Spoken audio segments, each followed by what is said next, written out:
আসসালামু আলাইকুম। কেমন আছেন সবাই? আল্লাহর রহমতে আমরা ভালো আছি। আজকে আমি নিয়ে আসছি গরমের মধ্যে কিভাবে খুব সহজে ডাল রান্না করে খাওয়া যায়। ডাল তো কম বেশি সবাই রান্না করতে পারে। আমি খুব সহজভাবে নিয়ে আসছি আর খেতে খুবই মজার। এই গরমে তো ডাল শরীরের জন্য খুবই উপকারী। তো এখানে আমি ১ কাপ মসুর ডাল, ১ কাপ মুগ ডাল নিছি। ভালো করে ধুয়ে নিছি এগুলা। তো সাথে দিয়ে দিচ্ছি পেঁয়াজ কুচি আর রসুন কুচি। কয়েকটা ফালি করা কাঁচামরিচ দিয়ে দিচ্ছি। সামান্য পরিমাণ জিরার গুঁড়ো দিচ্ছি। এটা অপশন, আপনারা না দিলেও পারবেন। পরিমাণ মতো লবণ আর হলুদ গুঁড়ো দিয়ে একটু মিক্স করে নিচ্ছি। আপনারা চাইলে শুধু মসুর ডাল দিয়েও করতে পারেন আর শুধু মুগ ডাল দিয়েও করতে পারেন। আমি দুইটা মিক্স করে দিছি এটার টেস্ট বাড়ানোর জন্য। এই ডালটা রান্না করতে খুবই সহজ আর খেতে খুবই মজা। সাধারণত সবসময় আমরা যেভাবে রান্না করি তার চেয়ে বেশি মজা হয় এই ডালটা রান্না করলে। ডালটার সাথে আপনারা ভাজি মাংস বা ভাজি মাছ যে কোনো ভর্তা দিয়ে খেতে পারেন। এখন ডালটা একটা পাতিলে নিয়ে নিছি আর পরিমাণ অনুযায়ী পানি দিবেন, ডালটা যেন ফুটে ওইরকম পরিমাণ করে।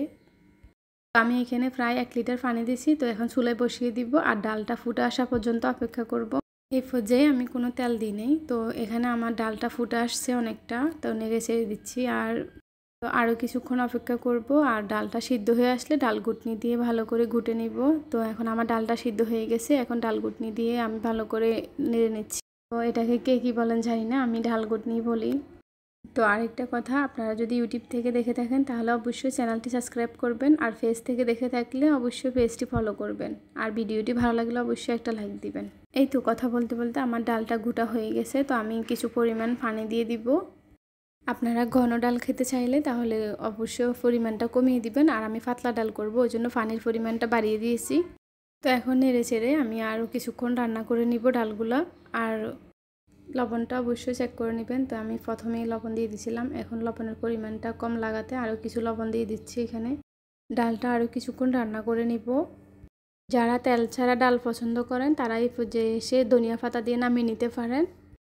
তো আমি এখন ধনিয়া পাতা দিয়ে আরও কিছুক্ষণ রান্না করে নিব।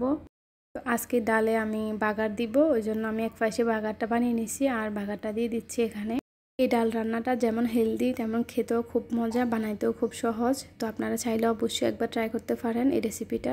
তো আজকে এই পর্যন্ত, সবাই ভালো থাকবেন, সবার জন্য দোয়া রইল, আপনারাও আমাদের জন্য দোয়া করবেন। আল্লাহ হাফেজ।